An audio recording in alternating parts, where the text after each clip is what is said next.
Hi, I'm Ante Fajanica and I would love to be the physiotherapist intern at Parramatta Eels.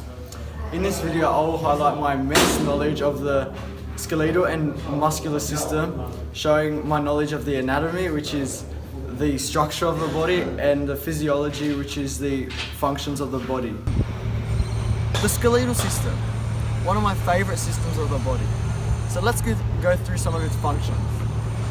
Its importance of support, protection, movement assistance, mineral storage, red blood cell production, and the storage of chemical energy proves how effective it is in ensuring the body can maintain its existence. Without this system, the human body would simply not function. We would not be able to move, we would be susceptible to disease, we would not be able to breathe efficiently. Every bone, from the patella to the cranial portion, plays its part in ensuring the survival of the human body. Hence, it is very important that everyone looks after their bodies, not taking this system for granted. Parts of the human body are very interesting. First off, there are three main types, including synovial joints, cartilaginous joints, and fibrous joints. Synovial joints are free moving, like the shoulder here. And then cartilaginous joints are like the hip bone, how it can only move in one axis. And third, fibrous joints such as a suture, which allows for the elasticity of the skull. The articular capsule, articular cartilage, synovial fluid, bursa, tendon and ligament all play a profound role, allowing for joints to work effectively. Let's take a look at the knee joint.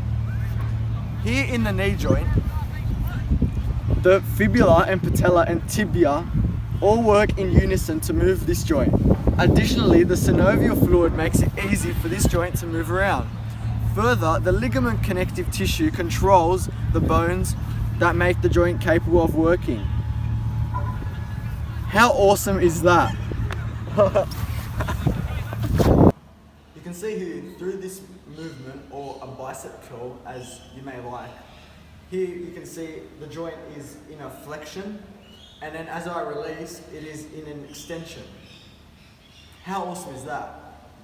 That's pretty awesome, guys. So skeletal muscle, that's a cool one. It's so important. Skeletal muscle is mainly attracted to bones and is responsible for moving the skeleton.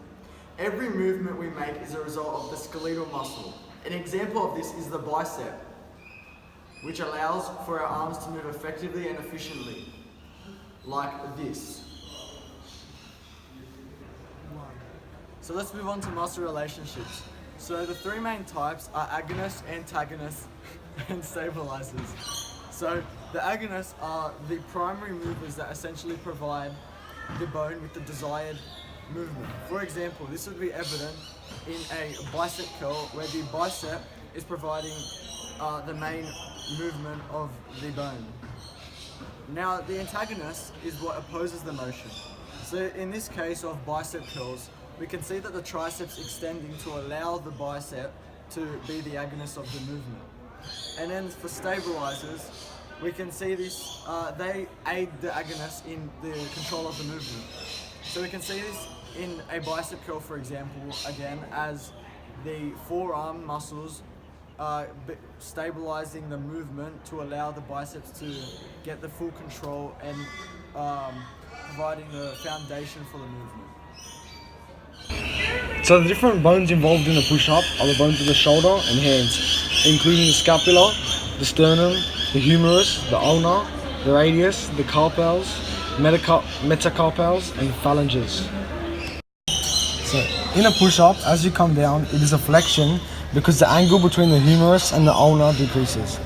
As you come up, it is an extension because the angle between the humerus and the ulna increases. In a push-up, your forearm is in a pronation state as the palms are facing down. In a push-up, depending on your preference, you can have your phalanges spread, which is an abduction, or your phalanges tightly held, which is an adduction. During a push-up, you use the metatarsals for stabilization, in which the toes are pointing towards the shin, resulting in a dorsiflexion. The agonists, antagonists, and stabilizers in the process of performing a push-up. Where to begin? So the pecs also known as the pectoralis muscle, act as the agonists. Further, the upper back muscles, including the levator scapula, act as an antagonist. And finally, the biceps act as stabilizers, ensuring this process is executed in an efficient and effective manner. So, in the process of performing a push-up, isotonic contraction occurs, where the muscle fibers produce a tension or force as they lift the load through a range of movement. Here, the muscle length changes. It shortens and then lengthens as tension develops. So, when you pull yourself down in a push-up, concentric isotonic contraction occurs as the muscle shortens to pull on bones. However, when you push yourself back up, it is eccentric isotonic contraction as the muscle lengthens. So I hope you enjoyed my video, and I hope you consider me for this excellent role as a physiotherapy intern at the Parramatta Eels. Thank you.